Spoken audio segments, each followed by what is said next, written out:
No momento atual, é possível perceber que os consumidores estão utilizando cada vez mais a internet, principalmente para pesquisar diferentes produtos e serviços, que possivelmente serão comprados, e de uma maneira muito mais rápida. Com isso, é necessário se adaptar e conhecer como é o comportamento dos consumidores e usuários na internet, principalmente para empresas que visam o crescimento do negócio no meio virtual. Essas informações são de grande importância para melhorar o marketing, as vendas e o atendimento. É muito importante conhecer esse comportamento, sendo necessário obter não só informações simples, como idade e sexo, mas sim informações que ajudem a empresa a criar planos de ações e campanhas que realmente atendam aos hábitos, necessidades e valores de cada indivíduo, como, por exemplo, a rotina de cada pessoa, os objetivos e os principais problemas, a fim de oferecer um produto ou serviço que atenda às necessidades e às vontades de cada consumidor individualmente. As pessoas que utilizam a internet possuem as mais variadas idades, mas os que mais utilizam são jovens e adultos. Uma das principais características presentes em todos os grupos que utilizam a internet é a curiosidade. Sendo assim, é importante a utilização de anúncios que atraiam os clientes e desperte essa característica, estando sempre à disposição todas as informações que possam responder dúvidas frequentes desses usuários, que são sempre muito exigentes, pois têm à disposição diversas empresas e muitas fontes de pesquisa para escolher a melhor opção. Uma ferramenta que é muito utilizada para entender esse comportamento é a manipulação dos dados dos usuários.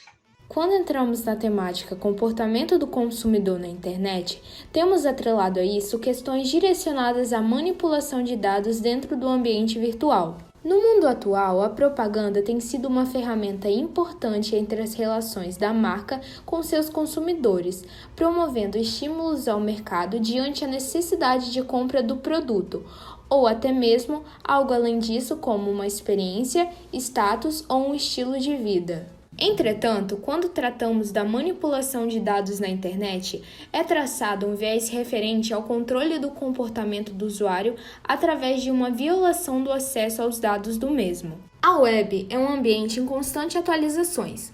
Com isso, se torna um espaço com uma disseminação rápida de informações e pouco controle sobre a veridicidade dos conteúdos em um mesmo período de tempo. É dessa maneira que existem muitos usuários que utilizam desse recurso para a otimização de sua navegação, tendo como exemplo a criação de redes inteligentes de propaganda.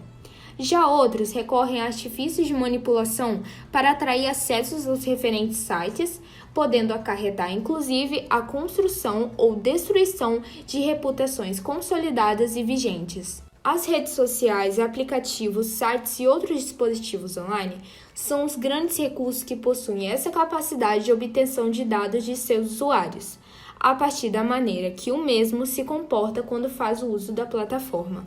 Muitas vezes, esse aproveitamento de detalhes sobre o internauta ocorre de forma sutil, que não percebemos.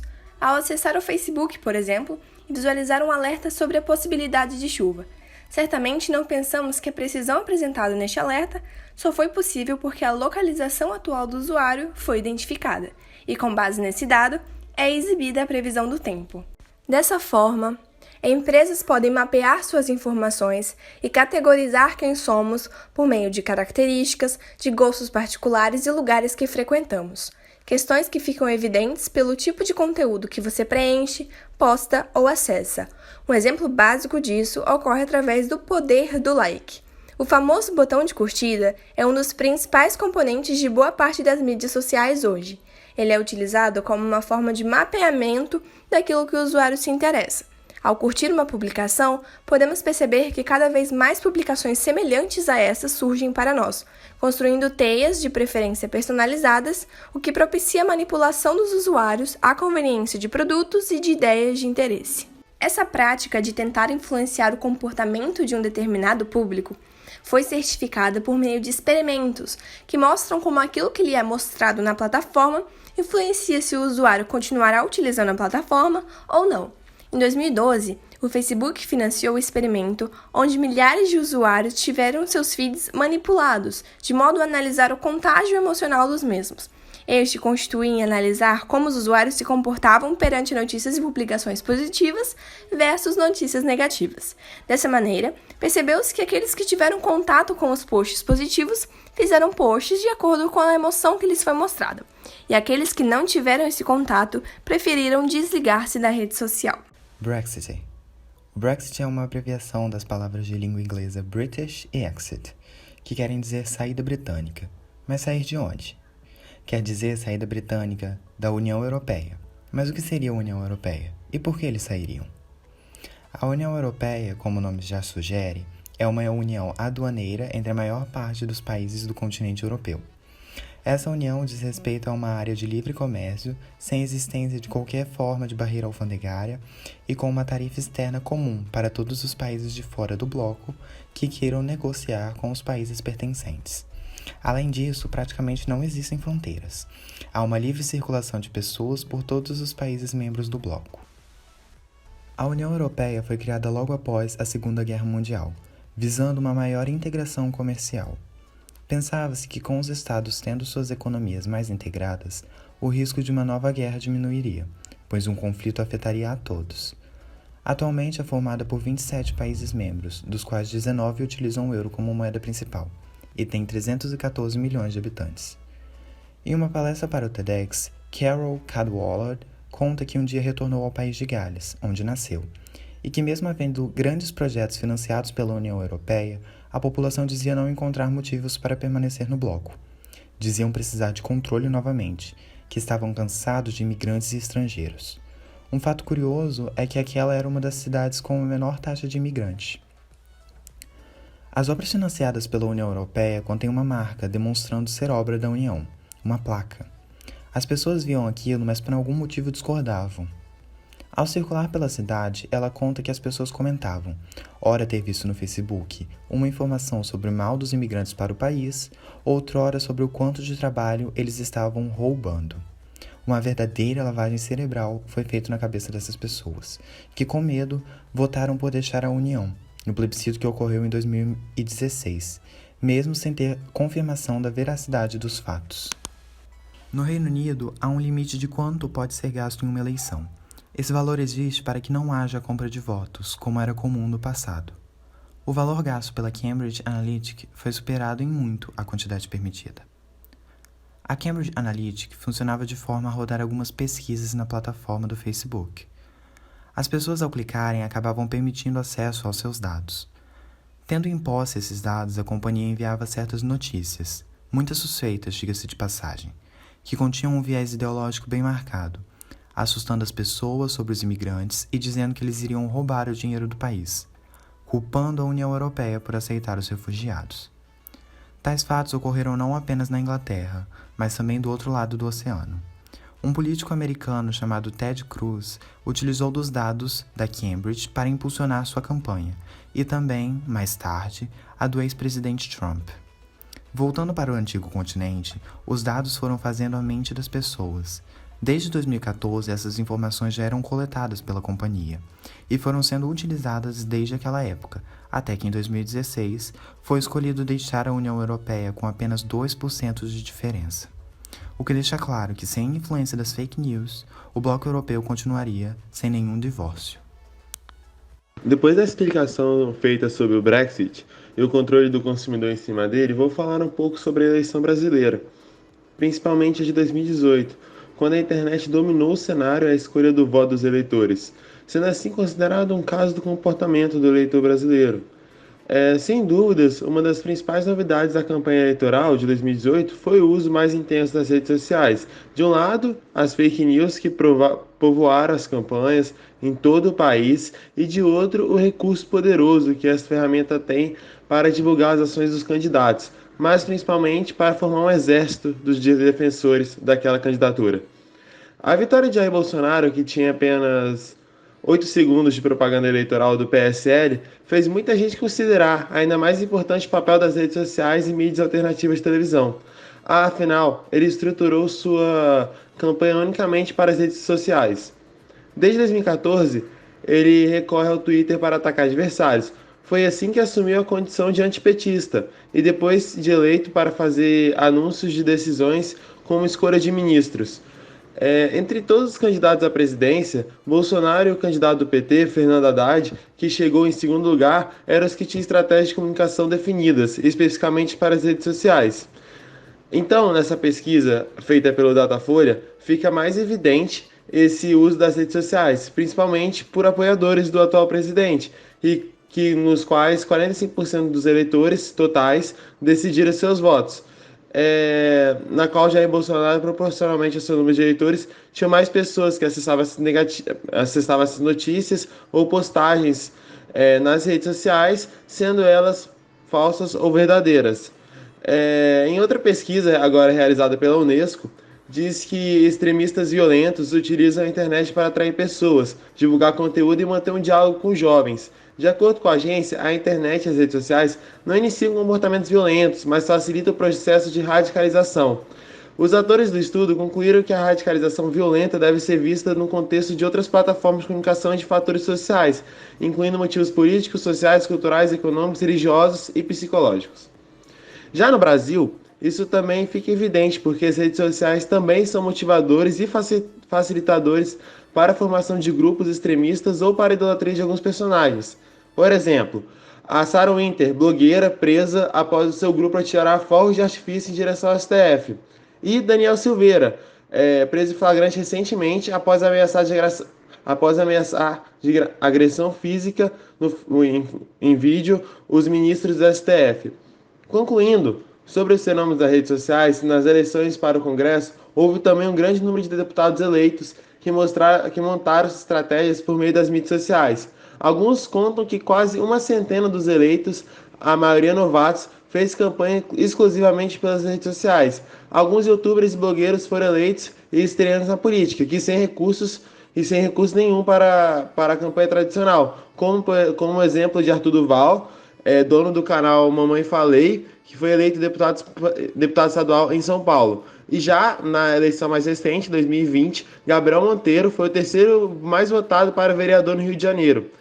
E ele já tem mais de 5 milhões de seguidores nas redes sociais.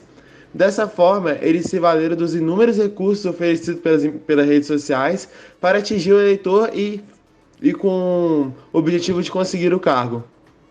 Tendo sido criada em 2013, a Cambridge Analytica foi uma empresa privada de análise de dados e também de marketing direcional, que se envolveu em escândalos em diferentes partes do mundo, como por exemplo o Brexit, a eleição de 2018 no Brasil e as eleições de 2016 nos Estados Unidos. A exemplo das eleições americanas, seu funcionamento se deu através do Facebook, onde, através de testes na rede social, principalmente o teste do Big Five, teste este que foi psicologicamente comprovado a eficácia, onde eram feitas 5 perguntas ao usuário que, ao serem respondidas, correspondiam aos traços de personalidade de tal pessoa. Essas informações eram armazenadas em um banco de dados e posteriormente vendidas. Dentre as informações armazenadas, é possível extrair os gostos e as atividades que a pessoa mais gosta. Tendo isso em mente, em 2016, o setor de marketing do presidente Donald Trump contratou a empresa para ajudar na campanha. A Cambridge Analytica estudava mais de 5 mil dados dos americanos votantes e, a partir disso, fazia o marketing e a divulgação direcionada para os usuários. Por exemplo, com as informações adquiridas sobre o usuário, as propagandas do Facebook eram escolhidas de forma certeira para atingi-lo. Muitos consideram isso o turning point, ou seja, a virada nas eleições de 2016.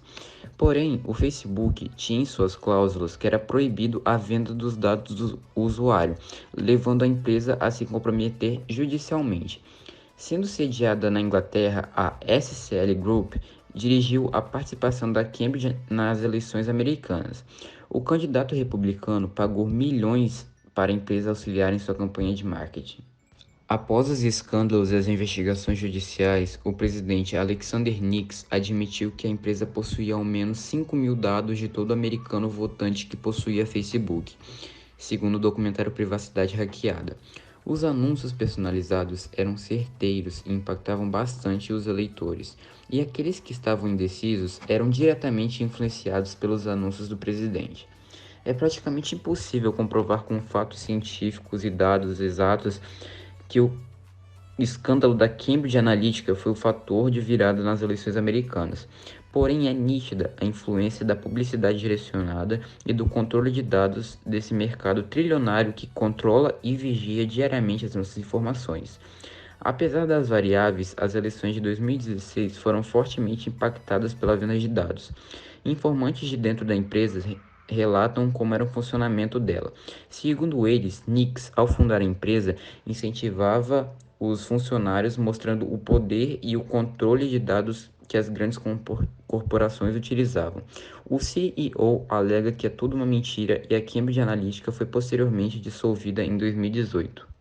Em sua definição na área da programação, algoritmos são como receitas que são passadas para que determinada tarefa seja executada. E algo parecido ocorre quando falamos disso no âmbito da manipulação de dados. Todo site coleta, em diferentes escalas, dados de seus consumidores, para filtrar seus interesses e descobrir o que prende esse consumidor X às telinhas. Exemplificando isso, a Netflix utiliza dessa artimanha analisando o gênero de filmes e séries mais assistidos pelos seus usuários, podendo assim ter um controle sobre os gostos daquela pessoa e, logo, podendo agradá-la com recomendações, por exemplo. Essa manipulação acontece de diferentes formas e pode ser apresentada em anúncios, seleção de postagens mais interessantes nas redes sociais, recomendações, como ocorre no caso da Netflix, e o grande problema disso tudo está na pequena redoma em que somos colocados, recebendo apenas informações com as quais concordamos, produtos dos quais gostamos e só vendo e ouvindo aquilo com o que já somos habituados, nos tornando assim pessoas mais intolerantes às diferenças e desconhecedoras das mesmas, tendo assim diminuída grande parte de nossa liberdade. No documentário Dilema das Redes, aparecem várias frases relacionadas à manipulação que sofremos, e uma que pode ser considerada um resultado da ação dos algoritmos é: se você não estiver pagando pelo produto, você é o produto, pois as redes sociais lucram com o nosso tempo e fazem isso usando os algoritmos para saber como ocupá-lo. Para complementar, assistiremos a um trecho do vídeo produzido pela BBC News Brasil, chamado Os Segredos dos Donos de Redes Sociais para Viciar e Manipular, segundo o Dilema das Redes, apresentado pelo repórter Ricardo Senra. Quanto mais você usa as redes sociais, mais elas ganham dinheiro. Quanto mais tempo você fica curtindo, comentando e lendo conteúdos na sua timeline, mais você engorda um banco de dados que sabe tudo sobre você, às vezes mais do que você mesmo. Tá, mas como é que a gente vira produto na prática, segundo eles? Quanto mais tempo a gente fica nas redes sociais, mais tempo a gente fica exposto às empresas que pagam anúncios nessas mesmas redes sociais. E esses anúncios são hipersegmentados, ou seja, eles aparecem para as pessoas que têm potencial para clicar ou para comprar os produtos que eles vendem, aquelas pessoas que têm a ver com o que está aparecendo. E como é que eles sabem quem tem potencial para quê? Você mesmo é a resposta. De novo, quando você curte, o tempo que você demora vendo determinada foto, os cliques que você dá, ajuda as redes sociais a mostrar você para anunciante A ou B. Isso acontece centenas de vezes por dia. Então, o objetivo dos donos das redes sociais e dos anunciantes é te segurar, é te manter o máximo de tempo dentro da rede social e, consequentemente, te expor ao máximo de anúncios. E muitas vezes, como mostra o filme, isso pode acontecer a qualquer preço. E aqui a gente chega no nosso ponto 2. Algumas ferramentas são desenhadas para te viciar e te manipular. Esse filme se baseia em relatos de pessoas como Tristan Harris, que é um ex-engenheiro do Google que tentou alertar os companheiros sobre os riscos das redes sociais e foi totalmente ignorado. O Asa Raskin, que é o cara que inventou o sistema de rolagem infinita, que é usado até hoje em todas as redes. O Guillaume Chaslot, um francês que ajudou a desenvolver o algoritmo de vídeos recomendados do YouTube. A Bailey Richardson, uma das ex-funcionárias que ajudaram a desenvolver o Instagram. O Tim Kendall, o ex-diretor de monetização do Facebook, Alex Rotter, ex-vice-presidente de engenharia do Twitter, e o Justin Rosenstein, um dos co-criadores do botão curtir do Facebook, além de sistemas que evoluíram para o Google Docs lá no Google. Esse último, aliás, eu entrevistei lá em 2018, pessoalmente em São Francisco, nos Estados Unidos. Naquela época, ele me disse que, depois de perceber que as notificações do Facebook, do Twitter, do Instagram estavam ocupando boa parte do dia dele e estavam afastando ele das relações da vida real, ele resolveu simplesmente apagar todas as redes sociais, todos os aplicativos de e-mail e de notícias do iPhone dele. Sim, o cara que inventou o like do Facebook apagou o Facebook. A tecnologia só deve prender a nossa atenção nos momentos que a gente quer conscientemente prestar atenção nela, ele me falou. Em todos os outros casos, ela tem que ficar fora do nosso caminho. Isso lá em 2018.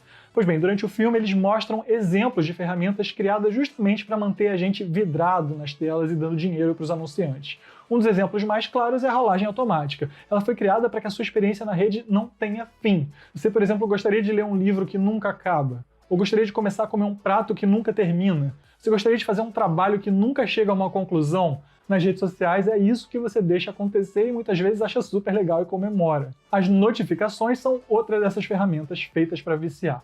Presta atenção, percebe só, se você ficar muito tempo, e nem tanto tempo assim, longe da sua rede social, ela vai dar um jeito de te mandar uma notificação, mesmo que seja sobre uma coisa aleatória que alguém fez só para te jogar de novo lá para dentro. E você, no fim das contas, cai nessa. Já a lógica das curtidas, dos elogios e das críticas que a gente recebe também tá lá para te viciar e te manipular. Para isso, eles pegam pesado com a sua autoestima e com os seus hormônios. Eu já vou falar mais sobre isso. Segundo o Tristan Harris, o cara do Google, as redes sociais estão treinando uma geração inteira de indivíduos que sempre que se sentirem desconfortáveis, sozinhos ou com medo, recorrem a chupetas digitais para se acalmar.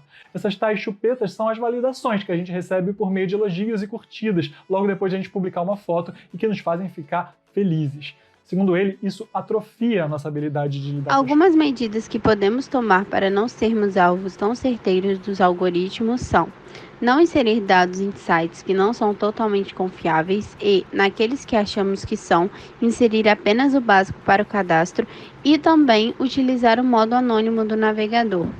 Mesmo assim, a única forma de estarmos 100% livres de rastreamentos de algoritmos é jogando nossos smartphones fora, mas podemos amenizar os efeitos ao conhecê-los e ao mudar nossos hábitos. Sabe aqueles termos e condições de uso e política de privacidade longos que na maioria das vezes não lemos? Pois é, existem aplicativos famosos que parecem inofensivos, mas podem ter acesso a mais informações do que gostaríamos. Um deles é o Face App, o aplicativo que fez sucesso por permitir a simulação do envelhecimento do rosto, causou polêmicas em 2019 por conta de sua política de privacidade, já que, segundo especialistas, não oferece efetivamente nenhuma proteção e pode estar utilizando indevidamente os dados fornecidos pelos usuários para alimentar bancos de reconhecimento facial. Apesar disso, o app ressurgiu em 2020, sendo capaz de simular como o usuário seria no gênero oposto. Entretanto, novamente especialistas alertam: não use, diz o presidente da ONG Australian Privacy Foundation, David Valle. Dentre os trechos polêmicos da política de privacidade, a plataforma afirma que usa, abre aspas, ferramentas de análise de terceiros para nos ajudar a medir o tráfego e as tendências de uso do serviço. Essas ferramentas reúnem informações enviadas pelo seu dispositivo ou pelo nosso serviço, incluindo as páginas web que visita, add-ons e outra informação que nos ajude a melhorar o serviço. Fecha aspas.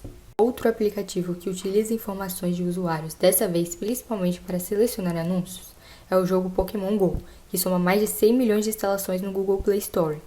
Por meio do acesso ao GPS, que é utilizado para encontrar os Pokémons, a plataforma obtém a localização dos usuários, assim tendo alcance a informações relacionadas aos seus gostos e hábitos de consumo, de forma a selecionar os anúncios que de fato irão atrair a atenção do consumidor, o que gera uma possível compra. Por meio de um sistema de recomendação, que é uma ferramenta que utiliza um conjunto de algoritmos e análise de dados, são feitas as recomendações online que normalmente vemos na internet todos os dias. Os anúncios online costumam aparecer em mídias sociais que temos o costume de usar frequentemente, como por exemplo o Facebook, Instagram e também o YouTube. Essas recomendações em mídias sociais podem ser personalizadas ou não.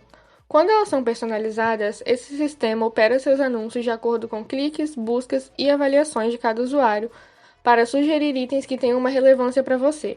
Quantas vezes fazemos uma pesquisa sobre algum item e minutos depois nos deparamos com um anúncio sobre o mesmo produto que estávamos buscando? Isso ocorre por conta de uma filtragem baseada em conteúdo. Os anúncios são feitos com base em algo que você já pesquisou ou demonstrou interesse no passado, e também de acordo com as configurações preferenciais do usuário. O pressuposto para essa filtragem é de que os usuários tendem a se interessar por itens semelhantes aos escolhidos anteriormente. Esse efeito não se aplica apenas a mercadorias, mas também em músicas, filmes e conteúdos exibidos em mídias sociais. Atualmente, a internet é uma das maiores fontes de consumo. E através do grande número de anúncios que mostram exatamente aquilo que o indivíduo procura por meio de dados, as pessoas têm sido ainda mais influenciadas a comprar compulsivamente. Essas propagandas mostram uma infinidade de itens a todo momento para os usuários, produtos que na maioria das vezes não são de necessidade do consumidor. Com tanta facilidade na hora de adquirir um produto, o consumo se tornou um abismo na vida dos seres humanos, onde os usuários compram apenas pelo prazer de comprar ou para obter algo que é uma novidade. Além de que, esse consumo exacerbado estimula diretamente o sistema capitalista. De acordo com Jean-Paul Sartre, o homem é condenado a ser livre. Nessa lógica, o uso de informações do acesso pessoal para influenciar o usuário confronta seu pensamento, visto que o usuário perde sua liberdade de escolha ao ser direcionado a propagandas de acordo com as tendências mercadológicas. Mudanças sutis nas informações às quais somos expostos passam a transformar nosso comportamento de forma que os meios de comunicação em massa, como o Facebook e Twitter, estão selecionando as notícias e as informações que consumimos sob títulos chamativos como Trending Topics ou critérios como relevância. Logo, o sistema sabe muito mais sobre nós em comparação ao que nós sabemos sobre eles, fazendo com que nossas escolhas se tornem apenas uma série de reações a estímulos invisíveis. O que está em jogo não é tanto a questão homem versus máquina, mas sim a disputa decisão informada versus obediência influenciada.